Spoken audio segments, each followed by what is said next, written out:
19장 22절에서 26절입니다. 사람은 자기의 인자함으로 남에게 사모함을 받느니라. 가난한 자는 거짓말하는 자보다 나으니라. 여호와를 경외하는 것은 사람으로 생명에 이르게 하는 것이라. 경외하는 자는 족하게 지내고 재앙을 당하지 아니하느니라. 게으른 자는 자기의 손을 그릇에 넣고도 입으로 올리기를 괴로워하느니라. 거만한 자를 때리라. 그리하면 어리석은 자도 지혜를 얻으리라. 명철한 자를 견책하라. 그리하면 그가 지식을 얻으리라. 아비를 구박하고 어머니를 내쫓는 자는 부끄러움을 끼치며 능력을 부르는 자식이니라. 아멘.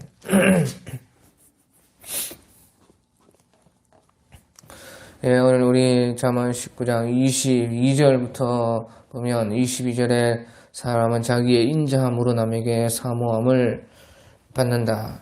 가난한 자는 거짓말하는 자보다 낫다. 예, 그렇게 말씀을 하고 있는 것입니다. 예, 여기서 이제 사람이 자기의 인자함을 가진다 하는 것은 여기서 이제 이것도 헤세드다 하는 것인데, 헤세드. 그래서 이것은 이제 변치 않는 그 사랑을 말하는 것입니다. 네, 근데 이제 사람은 하나님과 같이 그렇게 변치 않는 사랑을 계속해서 하기가 힘든 것입니다. 그럴 수가 없기 때문에 여기서 이제 우리 일반적으로 사람에게 대해서 헤세드라 할 때는 이제 말 그대로 정말로 인자함이라. 인이라. 옛날에는 그 너로 인자, 사랑 인자. 그래서 그것을 인자한 것이다. 인자하고 사랑하고 자비가 많다. 그것이 이제 인자라는 것입니다. 그것을요 이제 바꾸어 말하면 우리 사람에게 있는 너그러움을 말하는 것입니다. 하나님께 대하여는 변치 않는 그 끊임없는 사랑, 예수님까지 내어주시는 그런 사랑을 말하는데, 우리 사람에게는 인자한 것, 사랑이 많고 자비가 풍성하고 결론적으로는 이제 너그러운 사람이 되는 것을 말을 하고 있는 것입니다. 그러니까요, 사람이 너그러운 사람이 되면 남에게 사모함을 받느니라. 사람들이 다 따르고 좋아한다는 것입니다. 그래서 사람이 자기 주변에 다 오고 또 사람을 얻게 되고 그렇다는 것입니다. 그래서요, 특별히 그러면 어떤 너그러움인가? 나누어주고 베풀고 또 힘들고 어려울 때 도와주고 섬기고 하는 그런 것도 해당이 되고요. 더 중요한 것은 이제 인자하다, 우리가 너그럽다 하는 것은 그 사람의 잘못과 허물에 대해서 그 사람이 어떤 나라에 죄를 지었든지 다른 사람에게 어떤 안 좋은 일을 했든지 과거가 또 이상하든지 아니면 자기에게 우리 스스로에게 어떤 죄를 지었든지 그때 그 사람이 이제 용서를 구하고 또 회개하고 반성할 때에는 그것을 마치 이제 없는 것처럼 그렇게 용서해 주는 그런 너그러움. 그래서 사랑은 모든 허물을 덮느니라. 사랑은 허다한 죄를 덮어준다. 그것이 이제 하나님께서 하시는 일인데요. 우리 또한 우리가 이제 이런 그 하나님과 같은 그런 사랑을 가지고는 할 수가 없지만 우리가 최대한 하나님의 말씀에서 보고 배운 대로 우리가 하나님과 예수님께 받은 대로 그것을 기억하면서 다른 사람의 잘못과 허물과 죄를 가려주고 덮어주고 너그럽게 용서해 주는 것을 말을 하고 있는 것이에요. 이것이요, 사람이 너그럽다, 사람이 인자하다 할 때에 최고의 그 너그러움이요, 인자함인 것이에요. 그것을 우리는 할 수가 있다는 것이죠. 옛 성인들도 그것을 해서 어떤 그 사람들을 감동시키고 또 사람을 얻고 그래서 그를 통해서 또 여러 다른 사람들, 제자들을 다 그들의 사모함을 받았던 것이에요. 그래서 더욱더 우리 예수님을 믿는 사람들은요, 우리는 이미 벌써 우리가 하나님께 그런 죄와 허물을 용서받았기 때문에 우리는 어떤 누구보다도 그런 너그러움이 우리 속에 있는 것입니다. 벌써 그 사람에 대한 사랑과 자비함이 우리 속에 다 풍성하다는 것이에요. 우리가 받은 바 하나님의 그 사랑과 그 사죄함을 생각하면 우리가 하나님께서 얼마나 우리를 참아주시고 또 용서해 주시고 다시 모든 것이 없었던 것처럼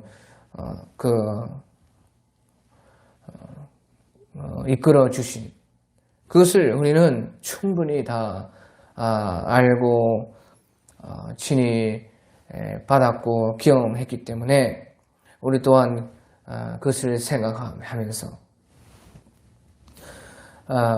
우리가 우리에게 죄 지은 자를 사하여 준 같이 우리 죄를 사하여 주시옵소서 그렇게 기도할 수가 있다는 것이에요.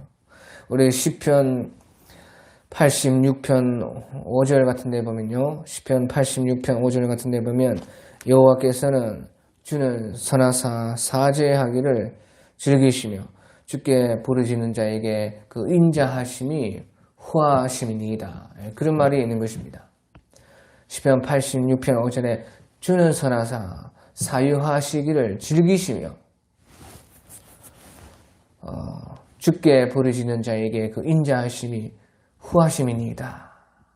그것을 이제 그것을 경험한 사람이 지금 그렇게 말을 하는 것이죠.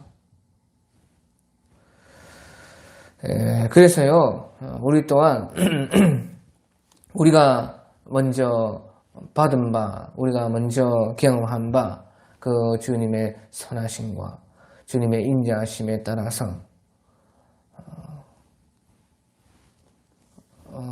사람들의 허물과 죄를 덮어주고 용서하고 또 참으로 너그럽게 그들을 품을 수가 있다 하는 것이에요. 그런 사람을 안 좋아할 사람이 어디 있겠어요? 그런 사람을 안 좋아하면 그 사람이 이상한 사람인 것입니다. 그러니까 남에게 사모함을 받느니라. 또한요, 사람이 그 너그러움이 있어야 되는데 그것과 함께요, 가난한 자는 거짓말하는 자보다 나으니라. 그래서 이제 그것과 함께 진실함이 있어야 된다는 것이에요. 진실함. 그러니까 사람이 인자하고 진실하다면 다른 사람에게 다 사모함을 얻고 인정함 받고 또 사람들도 그것을 좋아하시고 하나님께서도 그런 사람들과 함께 일하신다는 것이죠. 가난한 자는 거짓말하는 자보다 낫느니라. 거짓말을 하지 말아야 된다는 것이에요. 그러니까 거짓이 없어야 된다. 그 말은 이제 진실해야 된다는 것이죠. 여기서 이제요, 가난한 자는 거짓말하는 자보다 낫다. 가난한 것은요, 사실은 우리가 주를 만난 것에 비하면 아무것도 아니라는 것이에요. 주님과 함께 하는 것, 주님의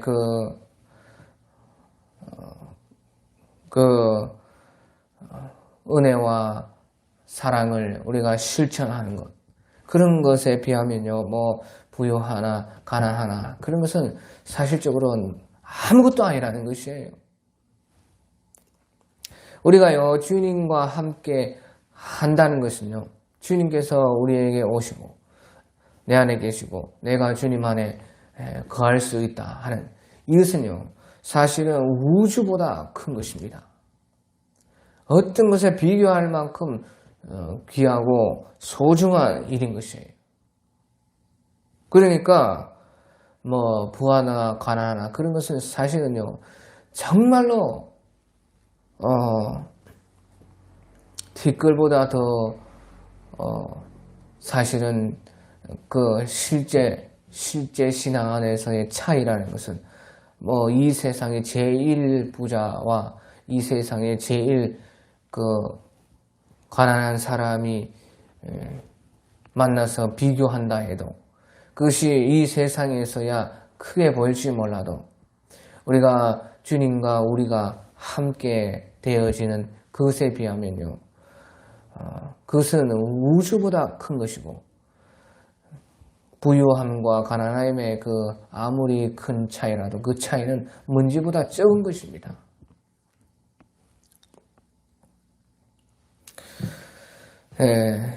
그래서요, 가난한 자는 거짓말하는 자보다 낫다. 그래서요, 거짓말을 하게 되면 주님이 함께 할 수가 없는 것이에요. 주님은 거짓과 함께 하지 않습니다. 주님이 점점 멀어지고 거짓을 행하면 점점 주님이 멀어지고 점점점 악한 영들이 모이는 것입니다. 그러니까 거짓말을 한다는 것은 악한 영들을 모으는 주문과 같은 것입니다. 왜? 마귀가 거짓의 아비이시고 주님은 진리이시기 때문에 그런 사람들과 함께 할 수가 없다는 것이죠. 그러니까 가난해도 거짓말을 하는 자보다 훨씬 낫다는 것이에요.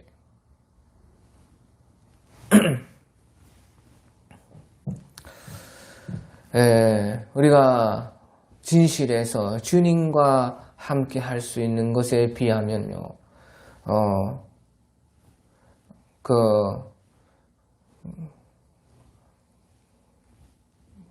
가난하는 것은 정말로 가난하고 부하고 하는 그런 것은 아무것도 아니다 하는 것이에요. 그래서요, 진실해야 주님께서 우리를 만나주시고 또한 그로써 이제 하나님 나라를 준비하고 우리의 영혼을 부유케 한다는 것이에요. 그래서요, 여기서 이제 사람이요, 사람을 얻고 주님을 얻는 그 두 가지에 대해서, 그것은 받은 바 주님의 사랑으로서 사람들을 사랑하는 것인데, 그것이 제일 잘 나타나는 것이요, 다른 사람의 죄와 허물을 너그럽게 용서해 주는 그런 사랑인 것입니다. 또한 진실함이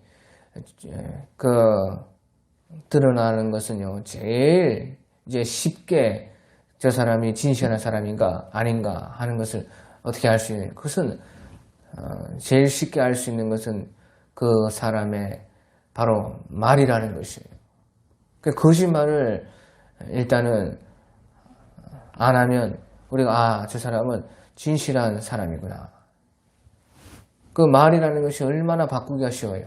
하지만 자기에게 비록 손해가 갈지라도 자기의 좀 그 단점이 드러나고 안 좋은 치부가 나타날지라도 그래도 진실하게 말을 하는 그런 사람은 결국에는 이제 주님을 얻게 되고 하늘나라의 부유한 자가 된다는 것이죠. 그래서요 우리의 그 너그러움 또 우리의 진실함은 사람과 주님을 얻게 되는 것입니다. 예, 그리고 23절에 보면요. 여호와를 경외하는 것은 사람으로 생명에 이르게 하는 것이라 경외하는 자는 족하게 지내고 재앙을 당하지 아니하느니라. 예, 여호와를 경외해야 된다는 것입니다. 여호와를 경외한다는 것은 그 하나님의 말씀을 주님을 사랑하고 그 주님이 말씀하신 그 말씀대로 사는 것이에요. 결국에는 이제 주님의 원하시는 삶을 살아가는 것이 여호와를 경외하는 것입니다. 그래서요, 그런 하나님의 말씀을 따르고 하나님의 말씀하신 명령대로 살아가고 그 하나님이 언제든지 우리를 보고 계신다는 것을 늘 우리가 두려워하면서 살아가는 그 사람은 여호와를 경외하는 것인데요. 그런 사람은 생명에 이르게 하는 것이라. 생명이 있다는 것이죠. 경외하는 족하게 지내고 지향을 당하지 아니하리라. 지향도 없어지고 피하여져 가고 다른 사람이 다 같이 당하는 지향에서도 그 사람은 주님께서 도와주시고 지켜주신다. 예, 그래서요, 생명이라 할 때는 여기서 우리 목숨을 말하는 것이 아니고요. 사람이 생명이 있다 없다 할 때에 그럴 때는요, 우리가요, 목숨이 있느냐 없느냐 그것에 따라서 생명이 있다 생명이 없다 그렇게 말을 합니다. 우리가요, 부부간에 결혼을 했을 때에 생명이 있다 없다 하는 것은 그 자녀가 있느냐 없느냐 그것을 이제 두고 또 말을 하죠. 그런데요, 여기서는 이제 그것을 말하는 것이 아니고요, 영적인 신앙의 생명을 말하는 것인데, 그럼 신앙의 생명이 무엇이냐? 사람이 이제 죽었다 살았다 할 때는 사람의 코에 호흡이 붙어 있느냐 없느냐, 심장이 뛰느냐 안 뛰느냐, 그것이 이제 생명인데, 부부가 결혼을 했을 때 생명이 있냐 없냐 하는 것은 이제 아이가 있냐 없냐 하는 그런 뜻인데, 그러면 우리 하나님께서 성경에서 말하는 그런 생명이라는 것이 또 여기서 말하는 생명은 무엇이냐? 그것은요,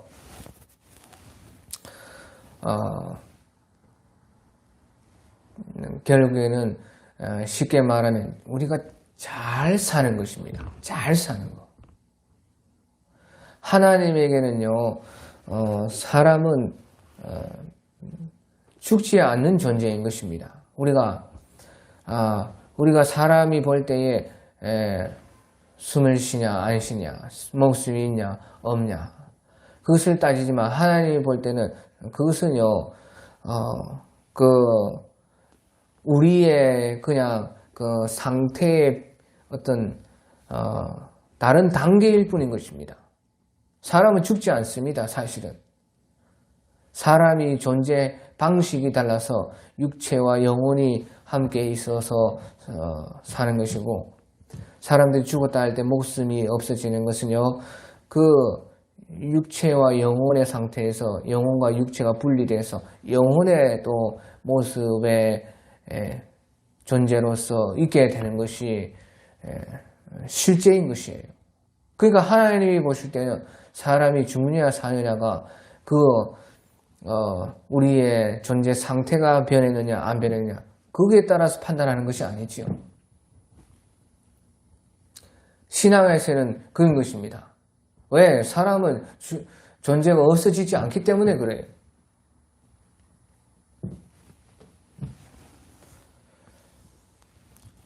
그러면 영원히 계속 사는 것이 생명이냐? 지옥에서 영원히 사는 것이 생명이라고 말하지 않습니다. 천국에서 영원히 사는 것을 생명이라고 말하는 것이에요. 그러니까 예수님께서 내가 온 것은 너희로 생명을 얻게 하고 또 풍성히 얻게 하려 함이라. 그렇게 말한 것이에요. 그 말은요, 그 생명을 얻는다는 것은요, 우리가 하나님의 자녀가 되고 하늘나라의 기업을 받고 천국에서 영원히 산다는 것이죠. 지옥에서 영원히 사는 것이 아니고 지옥에서 영원히 살면서 고통받고 벌받고 어둠 속에 처한다는 것이 아니고 예수님께서 내가 너희에게 생명을 주러 왔다. 그리고 더 풍성하게 얻게 하려 합니다.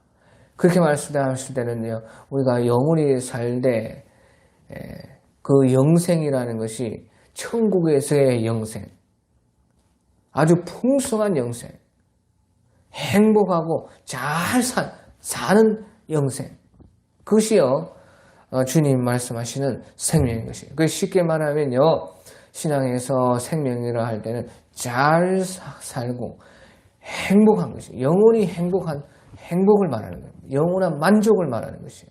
영원한 평안과 기쁨과 빛의 나라, 의의 세계, 하나님의 아들의 자유의 사랑의 나라로 들어가는 것이고 주님과 영원히 연합되는 것이에요. 그러니까 주님께서 보시기에 주님과 함께 합하여져 있는 사람은 생명이 있는 것이고 주님과 벌써 떨어진 사람은 생명이 없다. 그래서 나를 영접지 않고 나를 믿지 않는 자는 벌써 심판 속에 있다. 벌써 생명이 없다는 것이에요. 목숨에 붙어 있는 것이 하나님 입장에서는 생명이 아니라는 것이지요. 예, 그래서 여기서도 마찬가지입니다. 하나님을 경외하는 사람은요, 생명에 이르게 된다 할 때, 그 생명이라는 것은요, 사실은 우리가 영원히 살고, 영원히 행복하고, 영원히 주님과 하나가 되는 것을 말을 하고 있는 것이에요. 그러니까 보시죠. 경외하는 자는 족하게 지내고 만족함이 있다. 그것이 생명인 것이에요. 우리 정신의 생명은요, 그 평안과 기쁨인 것이에요. 우리가 정신이 맑다, 정신이 건강하다. 그렇게 말할 때 그 정신이 어떤 정신을 말하는 것이에요? 바로 기쁨이 있고 밝고 긍정적이고 우리 정신이요 참으로 그 만족함 속에 있는 것이 이제 그런 것인데 신앙에서 그 우리 영혼에서의 기쁨이라는 것은요 생명이라는 것은요 바로 영원한 만족, 영원한 기쁨, 영원히 계속되는 평안, 더불어 이제 제일 중요한 것이 주님과 합하여지는 것. 주님이 내 안에, 내가 주님 안에 있음으로 말미암아서 주님과 연결 상태에 있어서 늘 그분의 인도하심과 지도하심과 보호하심과 그분의 사랑과 은혜 속에 젖어 있는 그 삶을 생명이라 하는 것이에요. 그러니까 여호와를 경외하는 사람에게는 족하게 지내고 재앙을 당하지 아니라. 재앙을 당할 수가 없지요. 왜? 재앙이라는 것은요, 주님과 사람들이 연합되지 않고 함께 하지 않고 사람들이 자꾸 주님을 떠나고 죄를 짓고 그러니까 재앙이 있는 것인데 하나님을 경외하는 사람이 하나님과 하나가 되어서 늘 하나님과 동행하고 하나님과 연결되어 있어서 그 속에서 기쁨과 감사함과 늘 만족함과 평안함과 그 속에서 우리의 생명이 영생을 얻되 영생이 풍족해서 영원히 행복함 속으로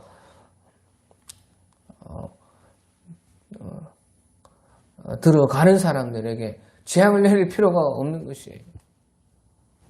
그러니까 당연히요 경외하는 자는 족하게 지내고 재앙을 당하지 아니하리라. 재앙을 당할 필요가 없다는 것이죠. 재앙을 내리시는 이유가 하나님을 찾으라는 것이에요. 하나님을 똑바로 믿으라는 것입니다.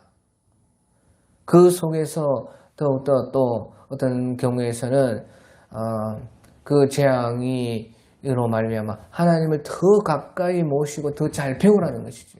그 속에서 하나님의 말씀을 따라서 사나, 하나님을 경외하나 안 하나 그것을 시험하는 것입니다. 그런데 주님을 경외하고 생명 속에 있고 주님의